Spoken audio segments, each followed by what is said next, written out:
This week on Full Credit to the Noise, German tourist attacks native Australian fauna at regional New South Wales town, local DJ writes off mate's Audi, and we preview round one of the 2026 Supercars series. Welcome to Full Credit to the Noise.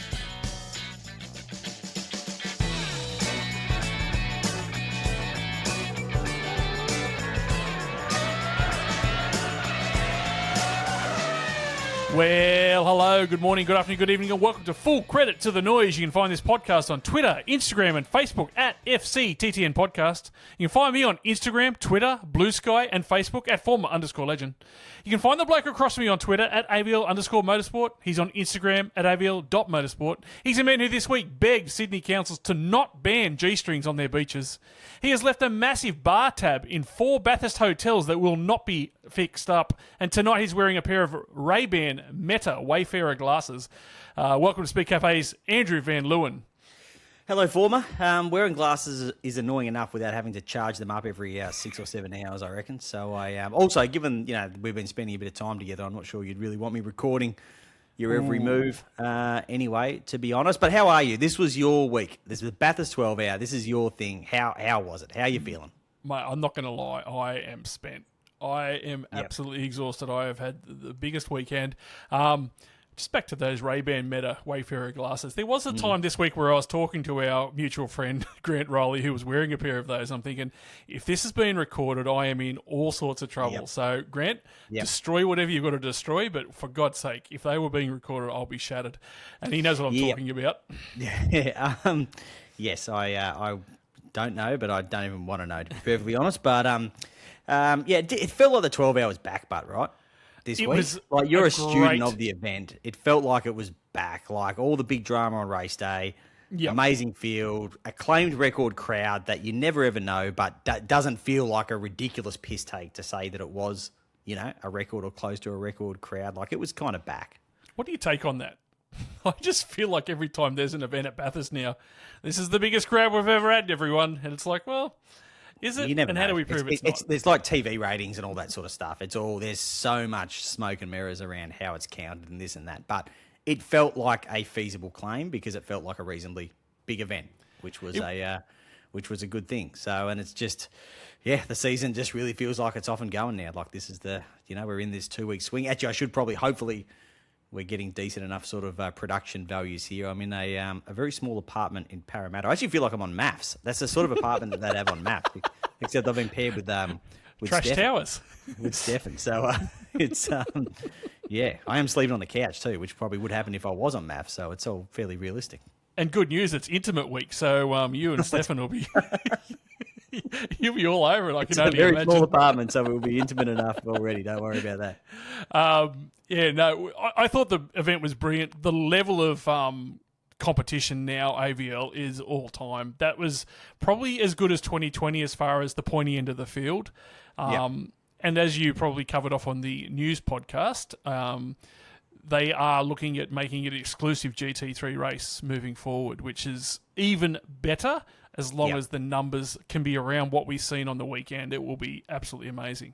Yeah, it was a good number. We talked about that coming into the event, that if you have too many more cars than that, then we already had enough stoppages and dramas and that sort of stuff. So you kind of can head down that path, but you do need around that number to make it the sort of race it was. And I think what really tells the story of how incredible race day was, despite the fact that it was as stacked a field with pro drivers as we've seen in a long time, we had a bronze car finish second outright. Because it was just one of those days where stuff like that happened. And the car that won came from whatever it was, 22nd on the grid or whatever it was. Just remarkable. When that car was sitting in second, that Porsche, I was thinking, well, this must be an anomaly. And obviously they're going to drop back through the field because their pit stops aren't on the same sequence as everyone else.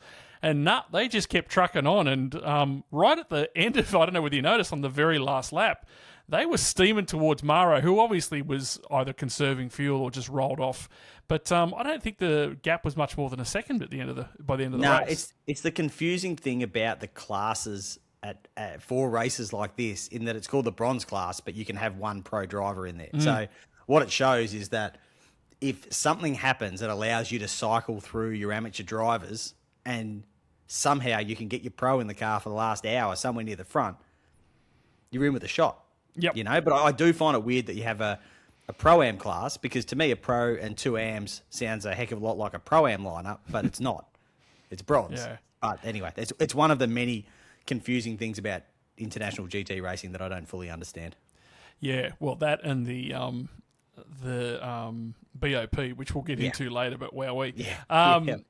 Let's go, because every time after a big race, we do the Champagne and Shisen, and we're going to do it for the 12-hour. And we'll start with the Champagne. And can I just throw out a well done and congratulations to Maro Engel AVL, driving for the TMR squad. GMR squad, I should say. Mm-hmm. He clinched his victory for the 10th shot at the race. He finally got a win, and it was really, really good to see. I don't think there would be anyone that would be upset that Maro actually cracked the duck.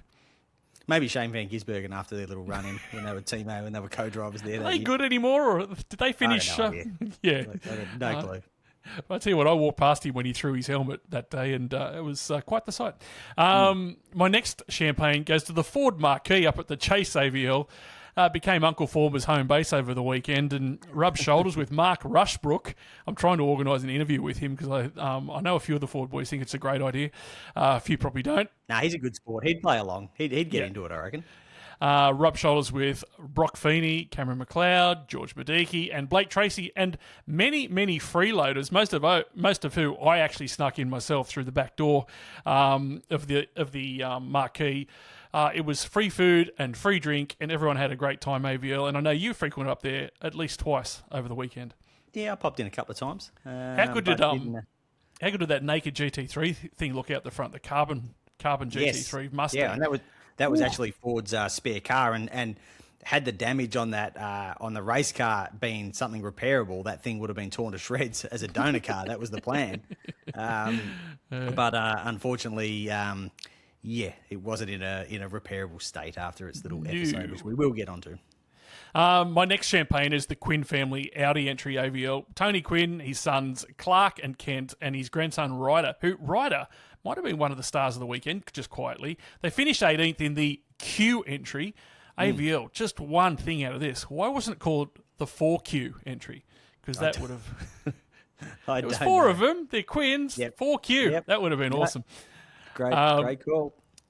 And my final Champagne for the weekend goes to me and you, because we all tipped you into the pole winner in Cam Waters. He took out the Alan Simonson pole trophy. Did we say that Chaz Mostert would be in the car for qualifying? I think that was the technicality. We got the car right. Who gives a shit?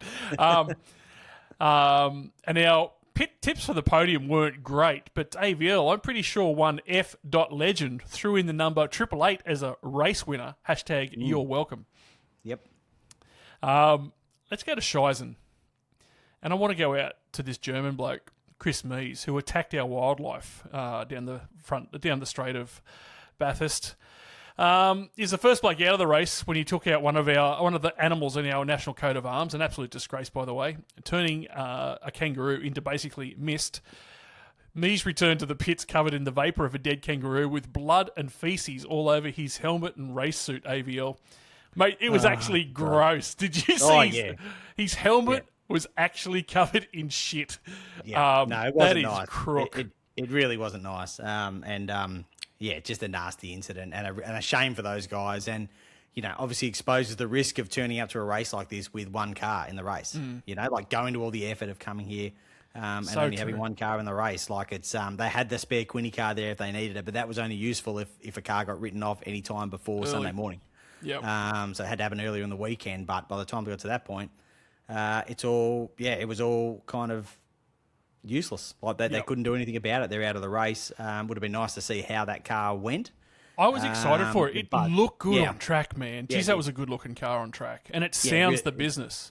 Yeah, and it was a great opportunity for Brock Feeney and he did show what he can do in a GT car over the course of the weekend, but it was another opportunity to do that, which, he missed out on. But obviously the real issue is, as you said, it was just a horrifying thing for Chris to have to go through, So it's not necessarily a solvable problem. It's probably just the nature of this race and this racetrack. Like I don't think there's much you can really do about it. But yeah, just not something that, obviously these guys are used to crashing cars. They crash race cars. They're professional race car drivers. But for something like that and to have to experience that, yeah, not nice at all. The good thing is at least it kind of happened in the dark, and there's not, It's a good point. Actually, I hadn't thought of it. There's not. There's some sort of graphic imagery out there, but not heaps. And I don't think we'll ever see the onboard from his car or the car that was immediately behind him. But there's not. Yeah, at least it was the darkness kind of hid the really graphic nature of it to some extent. When he was doubled over and actually vomiting, I was thinking, geez, it looks like he hurt his back or something, because we didn't know what had happened at the very start of it. No. But I will admit, Kangaroo is an acquired taste. No dramas there if you don't like it early. But no good. My next Shisen goes to supercar drivers. Just over the weekend, it just wasn't the best weekend. Ryland Gray, it's true actually. Ryland Gray crashed the McLaren at the S's. Jaden Ojeda crashed into Chaz Mostert to take out both of the Mercedes there. Thomas Randall spun the Scott Taylor Merc at the exit of the cutting and front and backter. And DJ James Golding absolutely hammered the BRM Audi at the Great when the car returned to the track about 20 laps down. That was violent. Yeah, it was a big crash. He said, Stefan spoke to him and he said, I didn't really feel like I was pushing, but the broadcast actually ran like a sequence of shots of him coming down lap after lap and just getting closer and closer to that wall until it finally bit. So as you said, they were 20-something laps down. And it kind of is. We had this discussion on the Sunday night daily pod that Simon Chapman and Stefan and I did, but we always talk about how valuable these 12-hour laps are for the supercars drivers, on the eve of the season. But there is a risk to it as well. Like there's a risk that you carry when you go and do that race, because you can damage your confidence, by having a crash, or you can hurt yourself. Like imagine if James had been concussed and then sidelined for 2 weeks. And he's out for Sydney this weekend, So particularly when they're back-to-back, there is actually a risk that comes with it as well. But obviously, if all goes well and you go and get a heap of seat time, even in a completely different car, that's always going to be a valuable thing. Yeah, I'm glad you mentioned the confidence thing, because I don't think Thomas Randall would have taken much out of the race over the weekend, because that just seemed like a bit sloppy. Yeah, he sort of said he didn't quite know where that Porsche was going, and he sort of tapped the back of it. And the thing with those GT3 cars they're just so different to other race cars in that they kind of seem to grip until they don't. They don't have that kind of slip angle that you normally get in a race car, and that kind of period where you're starting to lose the grip and you can get a read on that. Yep. So he was sort of a bit baffled by how it happened. But again, like, you're still not going to feel great about it, are you? Like, you're not going to walk away from that going, oh, cool, that's gone really well for me. And it's an important year for Tommy. I think this is a really important supercar season for Tommy to kind of, to sort of draw a line in the sand and say, no, I'm a guy that can win races. I can develop into a title contending driver, someone who can regularly match someone like Cam Waters. So, that's not an ideal start to the season. The good news is it's only a couple of days. He can get back in a car he's more familiar with and get on with it again. Yeah. I mean, on the upside for Thomas, the last bloke that seemed to have one of those real lazy spins in a Scotty Taylor Merc was, as you said, Shane Van Gisbergen, and he seemed to have gone on and prospered. So maybe this has been the catalyst. Right. Yeah. My next Shisen, I want to talk about this. I was going to say flag marshals, but let's just put it down to officials, because something has gone wrong. And I'm the first bloke to thank the volunteers at a race meeting. But I've got to be honest, that massive crash between the Craft Bamboo Merc and the Tsunami Porsche looked pretty avoidable, AVL. Was it a communication breakdown, human error? What are we putting it down to? I don't think anyone knows yet. It's something that Motorsport Australia is going to investigate into exactly how it played out. The reality is that, I feel like there must have been some sort of communication breakdown somewhere. That's my theory on it, because the car was there for a very long time. And there should have been double wave yellows at the previous flag marshal post. It's not something that I'm going to put on the marshals, because they're obviously to some extent working to instruction, but I always think an abundance of caution should be taken at Bathurst. More so than most circuits is what I'm trying to say. And to me, that race, as soon as that car was sideways on the track like that, it had to be either a safety car or a red flag straight away to avoid what happened. Now, that Craft Bamboo car did arrive there very quick. given the fact that he also, the driver of the car also has a side on the flag marshal points from further back. Yes, the flag marshal point was right at the accident. But, when you're driving a GT3 car leading the Bathurst 12 hour, you've got a fair bit on already. I can't quite sort of understand in my own head, and I've watched it back a few times, even in real time. The car was there for so long, and I was with people who were screaming at the screen, we were all screaming, saying, where's the car? Like, stop this. This race needs to stop right now before there's a massive crash. And even then, there was time to actually think that through, and there was time to actually go, wait, this is going to be a huge crash. You could actually see it coming, which always makes it all the more scarier. So I certainly hope that there's some outcome to this being investigated that can be changed for next time, so we don't have a repeat like that. Because again, the way it all played out. I mean, we don't know the extent of the injury from Ralph Aron, who was in the Craft Bamboo car. We haven't got an update as of Monday evening. We haven't got an update on his condition, but he did go to hospital, and he looked pretty sore when he got out of that car. He did get out of it under his own steam, but he did look pretty sore. So yeah, it's like, I think a lot of people got away with one there, but we shouldn't be playing with fire like that. No, and the thing is that you start thinking back through the years, and it's not the first time that a type of crash like that happened. I mean, remember when Paul Wheel was parked in the middle of the track many years ago, and he was collected by Chris Pither. And I mean, only a few years ago, or not a few years ago, but there was an Audi spun at the Great a couple of years ago in the 12 hour, and he got collected. I think it was Ash Welsh. It might have been the car at the stage. He got collected, so there was a fair few. About 10 years ago now, but still. I don't know. Mate, if you've had the weekend I've had, every weekend seems to roll into another out there. Yeah. Yeah. But no, the important thing is just to learn from these things. Yeah. Like it's, but there should be learnings from those other events. Those other crashes that mean that, we shouldn't be seeing things like that. That's the reality of it. And my final Shisen goes to the ridges at Bathurst AVL. Now, I know this doesn't affect everyone, but it does affect the common punter. And I remember when they were building the ridges at the Chase, and we were all like, oh, that's taken away one of the great spots. And we were assured back in those days that everyone would be able to still sit there out the front. The building wouldn't encroach on where we would sit and watch the race. Well, this year, they actually roped it off, and so unless you were staying at the ridges, you couldn't sit on the grass at the Chase, which is one of the great vantage points to watch race cars in Australia. And I just think it's a disgrace. I actually think it's a disgrace. I don't understand. In a 12 hour, it's not like it's going to get stomped on by 50,000 people at that point of the weekend. On that weekend at the 12 hour. Why they just can't open it up to the public. It's actually quite annoying. Yeah, I don't know. This is the first I'm hearing about this thing. I assume you were making this observation from the Ford corporate hospitality that you were that you were enjoying. But yes, obviously, we need to. I flipped them the double bird when they kicked me out. I was like, well, I'm going back over there, so punch that up, you. All right, let's go to the shift cut, but it was an absolute cracking weekend. 4, 3, 1. Probably the other stuff that was going on around the world, and I'm not going to lie, I didn't even look to see what was going on around the world, was pre-season testing.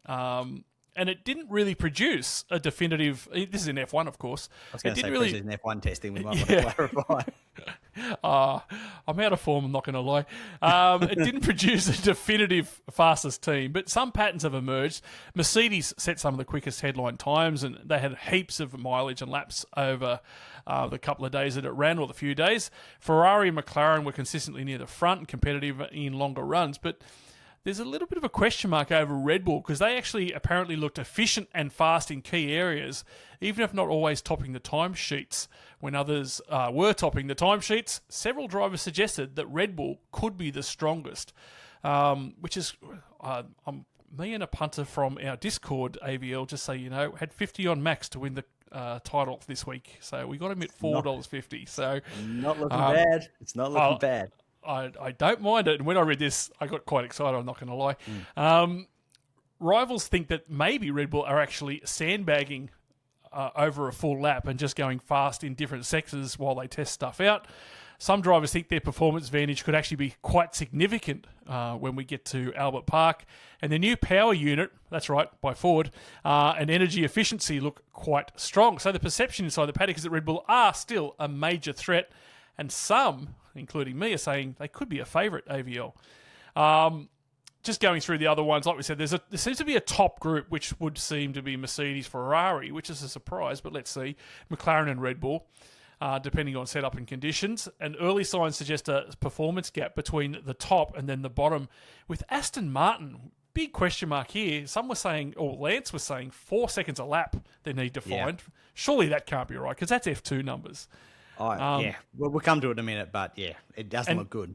Cadillac, Audi, and Alpine will also appear to be well off the leading group after the testing week. What do you think? Yeah, it just felt for so long that Max wouldn't have the car to be a contender this year. Mm-hmm. You know, like it's just the way we read it for so long. But it feels like coming out of that first Bahrain test that the sentiment is shifting, and perhaps Mercedes won't be as unbeatable as first thought. And there's all these theories about the way Max drives the car actually really suits the way you need to kind of rev these engines and that sort of stuff, because he can hammer into a corner. He can go down an extra gear. He can be really erratic with his downshifts to get the engine turning and the turbo spinning. And he's obviously just so good at dealing with an unstable rear end that it doesn't worry him in the way it might worry other drivers.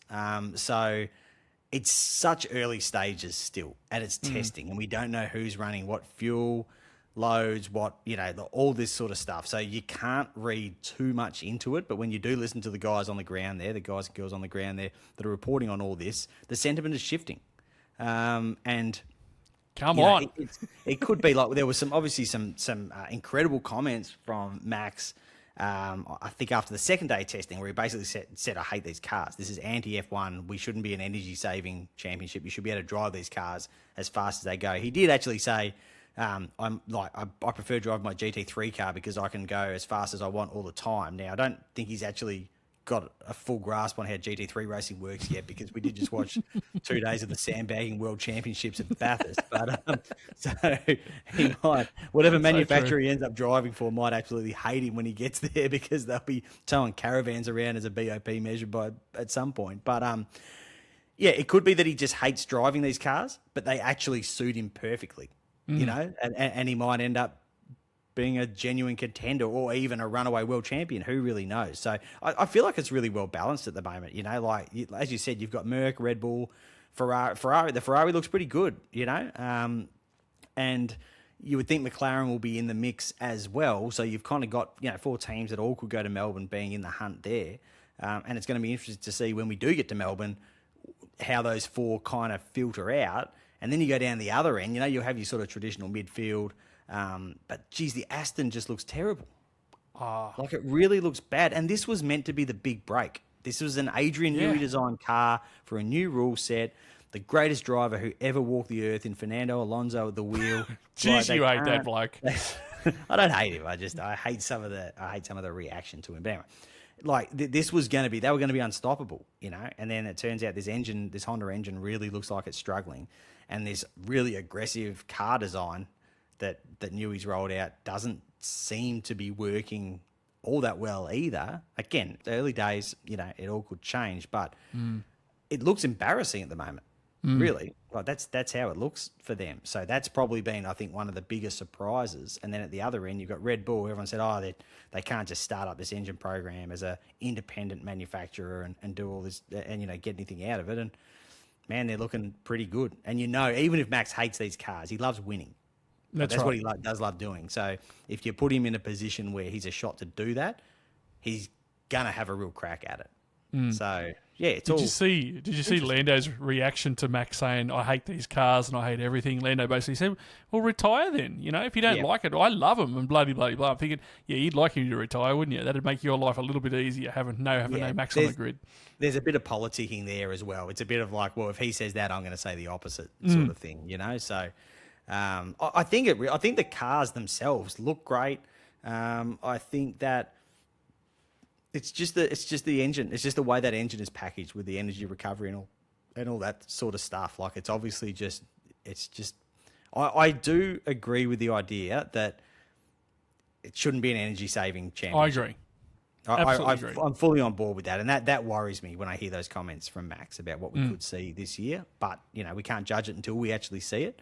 I am looking forward to the start of the Melbourne Grand Prix by some of the sounds of some of these things you have to do to get these cars off the line, where you have to sit there revving the guts out of them for however long. and they're going to be really hard to start, and that's so that could be entertaining. You have to do that with my Chimera, but that's because it's got a slip and clutch. But that's a different problem. Yeah, exactly.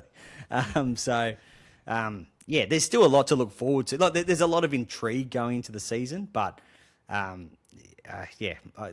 hope Max is overstating his concerns. Is my hope, but I'm not sure that he is.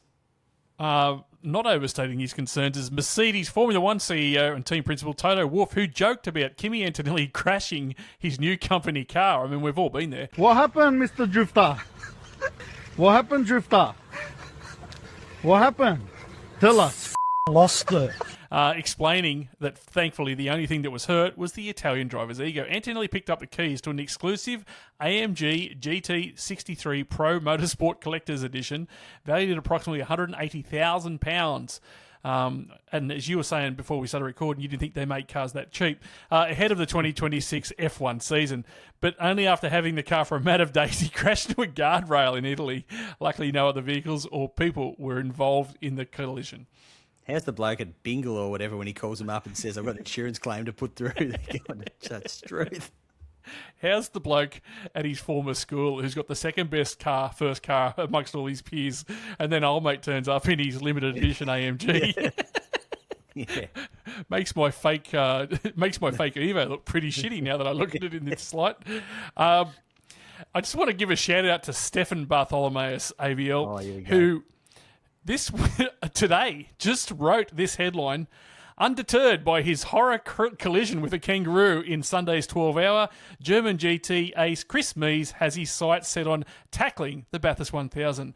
I'm not sure whether he meant to say undeterred, but he certainly was undeterred at about 6 o'clock on Sunday morning.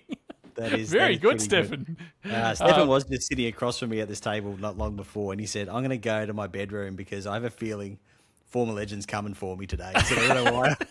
So he said, I don't want to be here for this, and he left. So now you know why. I messaged him. I said, too good. Oh, there you go. That's why he knew what was coming then. That's because he did. I thought that was a weird thing to say. He was like, I'm out of here. I don't want to hear this. What about Chris Mees taking on the Bathurst 1000? If they were going to put in a wild card, not the worst idea, right? Well, he's done a few miles in the cars that are in the States, the one that Ford has and that sort of stuff. Has he? So yeah. Oh, so that's interesting. Yeah, he's got a bit of a leg up on it. So it's there's more to it. It's there's so many stories out there of international driver says they'd love to do the Bathurst 1000 one day. They kind of get boring at some point, but there's more to this one. Like there is. I was thinking the same thing, mate. I reckon this might have a little bit of legs, unlike that kangaroo.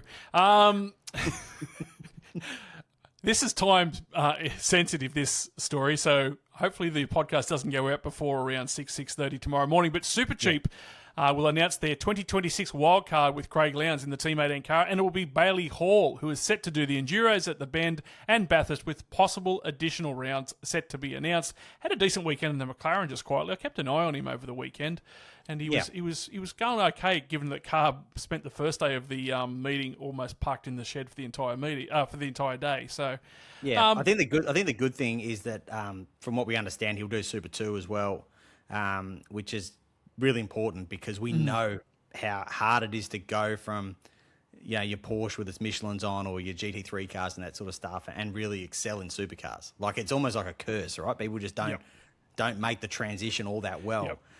So it's good that if that does come together and he gets out there on the Super 2 grid, that's going to be really important to him to get those miles in that style of car. And then you'd expect he's going to do, a sprint round and the 2 Enduros, and, it has the potential to be a pretty good launch pad for your career. So what an opportunity for Bailey. Livery launches today saw the Chico car return for the Erebus Job Stewart entry, which I'm rapt about AVL, still one of the great liveries from the last few years, while Total Energies will back Cooper Murray for the duration of the Repco Supercars Championship as well. Meanwhile, the rotating liveries return to BJR with Alpha Theta on the push-up King Macaulay Jones's car, which is purple and white, and there's another colour there that I can't remember right now, black maybe. Looks pretty good. And it's pretty likely. Good. I did not have the 96 being the best looking Supra on my bingo card. I love that thing. I don't know why. It just Looks great. Well, we haven't seen every Super yet because tomorrow morning there'll likely be a coffee brand on the Cameron Hill car. Yeah, brown race cars. It's a tough. Chris Mee said tough it's sell not a bad for me. idea to get a brown race car. Izzy Hammond, the daughter of former Top Gear and Grand Tour host Richard Hammond, was uninjured after a heavy crash at a Formula E influencer event in Saudi Arabia. It Hammond just sounds like a great idea top to bottom, doesn't it? Mate. Hammond was competing in an event known as the Formula E Evo Sessions, where influencers and content creators, that's us, competed against each other in a shootout-style session in the all-electric single-seaters. AVL, just off the top of your head, which influencer would you like to see turn a car into a canoe? I don't have an answer to that. I really have no idea. What have you got going on there? I'm going to let one go through the keeper because they listen. Kiwis and Aussies overseas and in NASCAR, Trackhouse Racing's Shane Van Gisbergen finished a lap down in 30th in the Daytona 500 in a race won by Bow Tie. Meanwhile, in Supercross, the MILF Hunter, Hunter Lawrence, missed the podium for the first time since round one, but still holds the lead in the Monster Energy Supercross Series by just 1 point after finishing 4th in Seattle. And thank you to the two people who sent me stream links for the Supercross for Nix. I did see the Discord popping off about that a little bit. All right, we'll come back after a break to preview round one of 2026 of the Supercars series. Full credit to the noise. Winter could spell bad news for your vehicle's battery.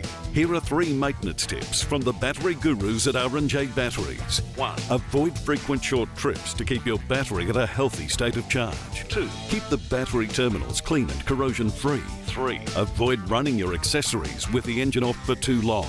If your battery is 3 years or older, it might be time to get it tested for free at your local R&J Batteries. R&J Batteries. Power like nothing else. Yes, welcome back, and we thought, well, we better preview round one of the Supercars series from the Strip by the Tip, Sydney Motorsport Park. It's not often you have a review of one race and a preview of the next one in the same episode. I know. It really shows how frantic this start of the year is. That's why we need to be a NASCAR podcast. We'll be doing this every week. On Friday afternoon, for those that don't know, or sorry, Friday evening, there's a race of 26 laps at 10 to 8. Free entry, by the way. Bring your kids. Saturday, there's a 52-lap race at 7:30, and then on Sunday, there's a 52-lap race at 4:05 AVL. What time will you be leaving Sydney on Monday morning? I don't think I'm going to get home until Tuesday, to be honest. Ooh, brutal. Yeah, that's how this weekend plays out. That is a rough schedule, isn't it? All right, let's go to predictions because it is an all-new year. But who have you got for the podium? I've gone with Brock Feeney, Brodie Kostecki, and Cam Waters. Kind of tough to leave Matty Payne out of there as well, but yeah, I think you've got in Brock Feeney someone with a point to prove, and a little bit the same with Brodie Kostecki because this is the year when we expect DJR to really be firing. Yep. So that's my podium pick across the weekend. I've got something similar, except I've got Brock, Brown, and Waters. I think it'll be a Red Bull 1-2 all weekend. Quite impressed by their speed at Bathurst over the weekend. They look quite strong, and the cars, despite me only giving them 3.5 stars last week, look the absolute business out on the track. They actually look really good. Doesn't it look heaps better in person? That car, mate, that I car totally looks agree with really that. good. Yeah. What about for shootout polls over the weekend? There's 3 races, but I think there'll only be one bloke on pole for all 3. Yeah, it's got to be Brock Feeney. This is the one I'm interested in. I don't think we'll have the same here. Who's your best roughie for the weekend? Now, they don't have to be so much a winner, but who's going to pop up and surprise? I've got Cooper Murray down there. Interesting. I've got Jaden Ojeda. Yep. As long as him and Chaz don't race next to each other for any part of the weekend, they should be fine. But yeah, I think Juice might just open some people's eyes over the weekend.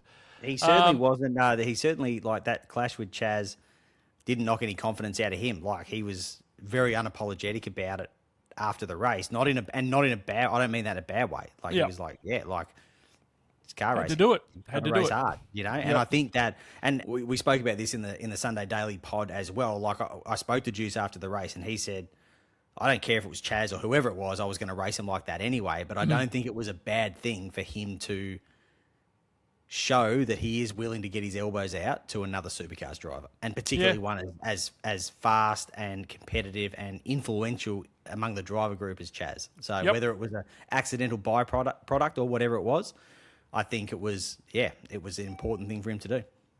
How many safety cars you got over the weekend? I've got 2 across a 3 race. Same. For reasons that I don't know. Yeah, I think 2's probably about right. It'll be hot as balls, apparently, over the weekend. But luckily, because it's Sydney Motorsport Park, it won't be humid at all. It'll be about 97%, I'd imagine. Have you got an unlikely headline from the weekend? Well, it's on that theme. Several drivers opt to miss race, head to nearby water park instead due to stifling weather conditions. Because there is that water park very close. Yeah, that's very not a bad close idea at all. Yeah, I know. I reckon if you're anywhere from about 12th down, you might just go, you know what, let's let's just stick the boardies on and head next door. It probably will make a bit of a change. I remember some of those nighttime Sydney events, particularly those in the middle of the year, were brutally cold.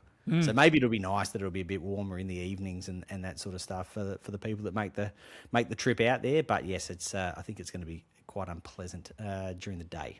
My unlikely headline from the weekend is Supercar begs for Sydney Motorsport Park to be the Supercars opening round for next 10 years. Geez, they must be sweating on that Perth event. Hurry up. I think Warbo will be heading over there with a shovel and just do some digging. Just give him a hand. How's that group that don't want that to happen, AVL? They get much traction?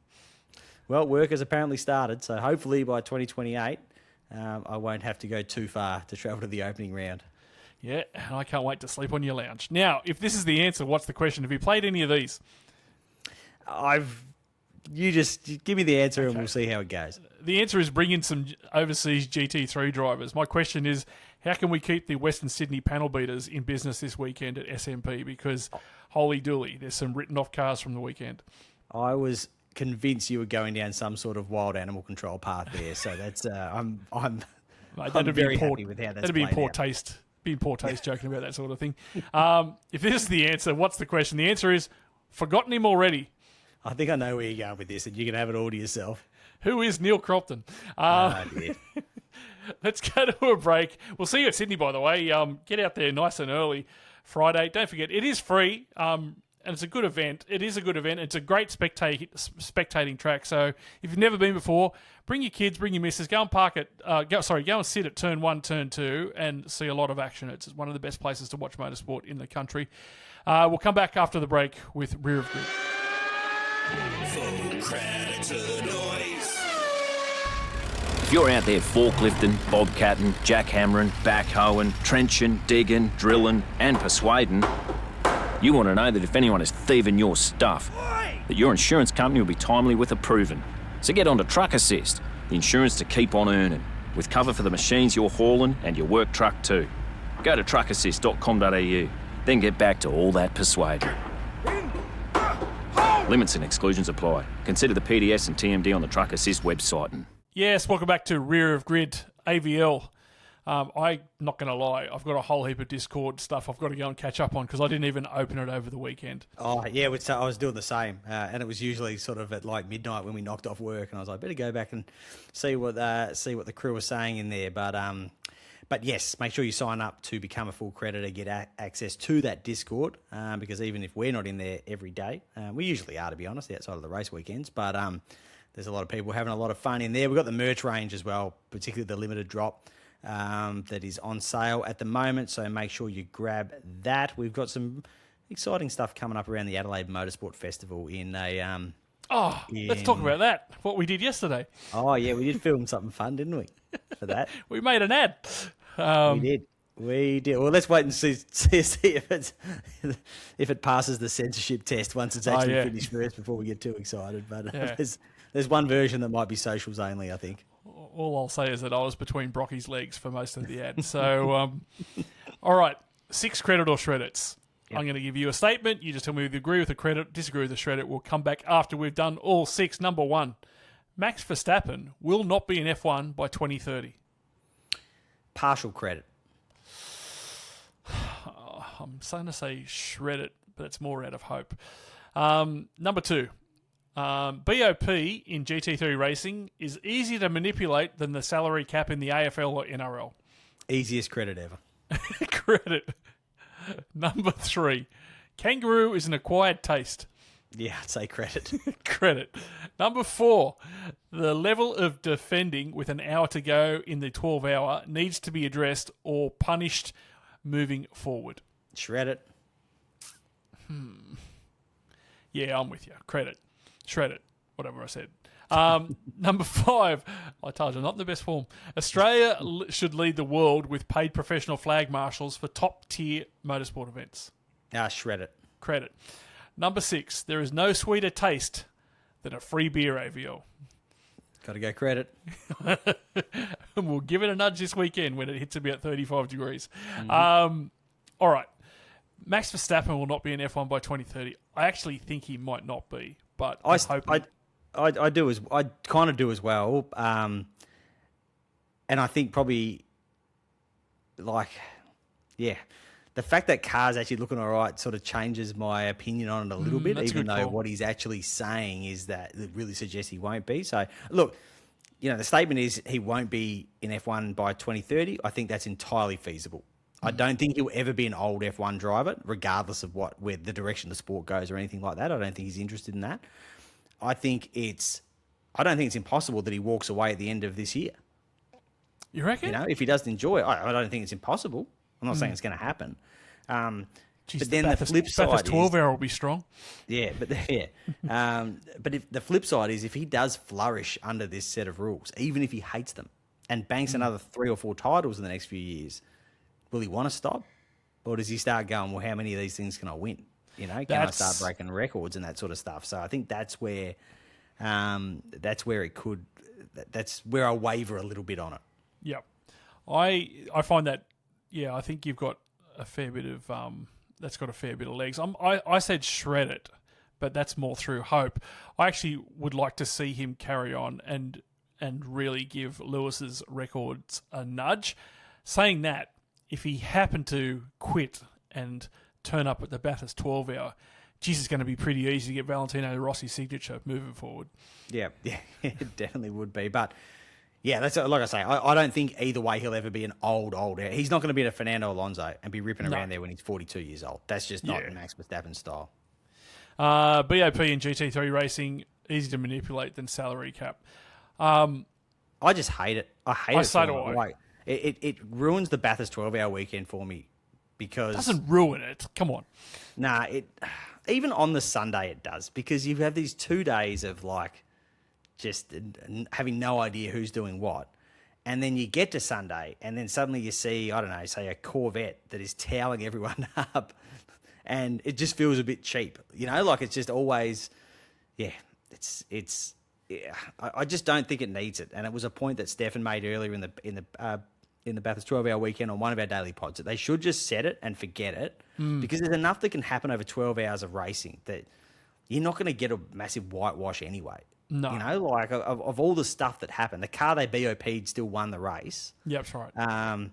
And the car that they got the good BOP suite, the Corvette didn't win the race, even though I think it might have if it had kept going and hadn't had the fuel issue just before it had the failure and crased, the Pro car. That's not the first time a Corvette's had that failure either. The exact same failure. So I just find it like I say, it makes the weekend really hard to really enjoy for me, because you sit there and talk about it at the end of the day, and what have you really learned? Yeah, it's like testing. What have you really learned? So it's the most unenjoyable part of that form of racing for me. Yeah, I get that, and I kind of agree, and I feel like I'm not suggesting Corvette were manipulating it, but how can you change something at a minute to midnight and be so sure that you've got it exactly right and haven't gone too far back the other way? That's the huge danger in doing all that sort of stuff without even getting to see the car back on track.